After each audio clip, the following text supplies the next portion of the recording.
You know that feeling when your brain just won't stop, like spinning in circles? Oh, yeah. That loop of what ifs and analyzing everything. Exactly. And you feel completely stuck, right? You just can't seem to actually do anything. It's a very common place to be. Your mind's buzzing, but there's no action. Right. So that's what we're digging into today, how to break out of that mental gridlock, how to stop thinking and, start doing. Okay. And we've got some insights to work with. We do. We're looking at some excerpts from Everyday Elevation. The idea is to pull out some really practical, actionable stuff to help you, our listener, get past that paralysis by analysis. Great. So everyday elevation, it starts by exploring why we even get stuck in that overthinking loop in the first place.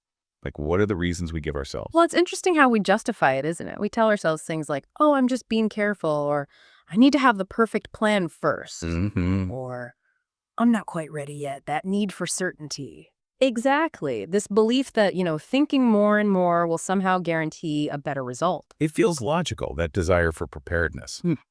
But the source suggests there's maybe something uh, deeper going on. Yeah, this is where it gets really interesting. The source basically says overthinking is often just fear wearing a mask. Fear wearing a mask. Yeah, You know, the, meaning it's our brain trying to protect us, yeah. protect us from potentially bad stuff like failing or getting rejected or just dealing with the unknown. Which makes sense from a self-preservation standpoint. But what's the downside?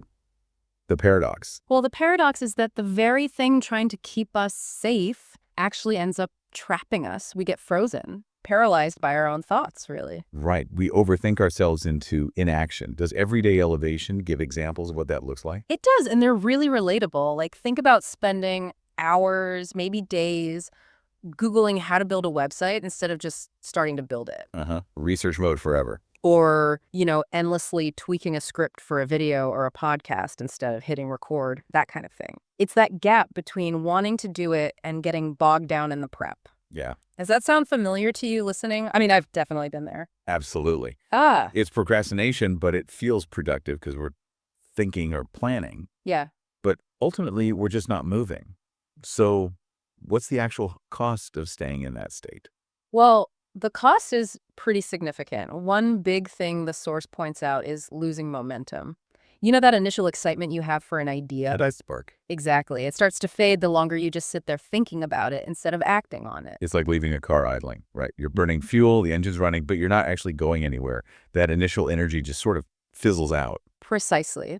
The ideas can start to feel stale, or maybe even too big and overwhelming after a while. The energy just drains away. And while we're stuck in our heads, what else is happening? Well, opportunities might be passing us by. The world keeps moving, right? If we're waiting for everything to be perfect. The chance might just disappear. Yeah. Yeah.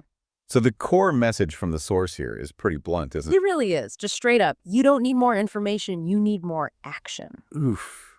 Yeah, that hits home. Because we often think, if I just learn one more thing, then I'll know what to do. Right. But the argument here is that clarity doesn't come from more thinking. It actually comes from the doing, from engaging with the task. Okay, that makes sense. Action clarifies things. So we get the why and the cost. Let's get practical. How do we actually break the cycle? Everyday elevation gives us 5 pretty quick ways to shift gears. All right, let's hear them. What's the first one? Okay, first up, the 5-second rule. You've probably heard of this one. Mel Robbins, right? Yeah. Yeah. How does the source frame it? Simple. When you feel that urge to act on something you're overthinking, maybe it's speaking up. Maybe it's starting a task you just count down. 5, 4, 3, 2, 1. MVE. Take physical action immediately. And the point is to interrupt the hesitation, to stop your brain from talking you out of it. Exactly that. It's about bypassing that analytical brain that jumps in with doubts. And the action can be tiny, like stand up, open the document, send that one quick email. Okay. Think about it. You listening, or the one tiny step you could take, like right now, using that countdown. That focus on immediate small action is key. It Yeah. breaks the inertia. Okay, what's technique number 2? This one's great. Set a bad first draft goal. Permission to be imperfect. I like it. Totally. The goal isn't to make something amazing right off the bat. It's just to get something down. Anything. Like the source says, you can always edit later, but you can't edit a blank page. That's such a good line. It takes the pressure off, doesn't it? That perfectionism thing that often fuels the overthinking Just get words on the page or paint on the canvas or whatever it is. Yeah, embrace the messiness early on. Oh, Okay, number 3, what's next? the 10-minute sprint. Set a timer for just 10 minutes and commit to working only on that task you're avoiding for those 10 minutes. That's it. And the idea is that 10 minutes feels doable, Mm. less intimidating. Exactly. It's a low bar. Yeah. But what often happens, the source points out, is once you start, you kind of get into it and keep going past the 10 minutes. Yeah. Overcoming that initial resistance is often the hardest part. Right. Once you're moving, it's easier to keep moving. Okay. Number 4, tackles the fear head on. It does. Ask yourself, what's the worst that could happen? Right. Actually articulate the fears instead of letting them just float around vaguely. Yeah, really look at them. How likely is that worst case scenario? What would the actual impact be? And the source throws in a pretty powerful statistic here. Oh, yeah. What's It says something like 90% of what we fear doesn't happen. Wow. 90%. That really puts things in perspective, doesn't it? It really does. And even if, the worst does happen or something close to it, Yeah. we usually find we can handle it. We learn, we adapt. It's rarely as catastrophic as our anxious mind predicts. That's true. Failure is often just feedback. Okay, and the last technique, number 5. This one connects mind and body. Action beats anxiety. The mantra is, motion creates emotion. Motion creates emotion.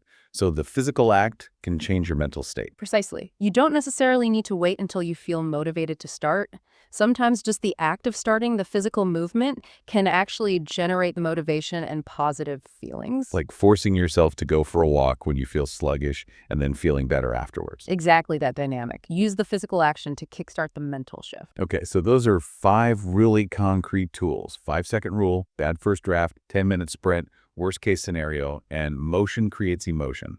That's a solid toolkit. It really is. So as we kind of wrap up here, what's the main thing, the big takeaway from everyday elevation we should really hold on to? I think it circles back to that core idea you mentioned earlier. Which is, Clarity comes from doing, not thinking. yes, that's such a powerful reframe. It goes against our instinct to figure everything out perfectly in our heads first. Right. It challenges that need to see the entire staircase before taking the first step. You don't need the whole map. You really don't, just the next step. So everyday elevation ends with a pretty direct challenge for you, the listener. Okay, what's the challenge? The call to action. It's this. Pick one thing, just one thing you're currently stuck overthinking, and start it today. Not tomorrow, not when you have more time, like today. And how should they start? Small, imperfect, immediate. Use one of those techniques we just talked about. So actually put this stuff into practice right away on that one thing that's been nagging at you. Pick a technique and just go. Exactly. So as we finish up this deep dive, thank you for spending this time with us, thinking about thinking and doing. Yeah, we really hope these ideas from Everyday Elevation give you some practical ways to move forward. Maybe share them with someone else who gets stuck. Or just take a quiet moment yourself to think about which technique you'll try first. Because really, remember that final message.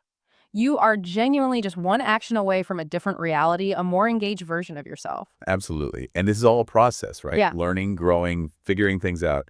It keeps going. There's always another step. So go ahead, take that step.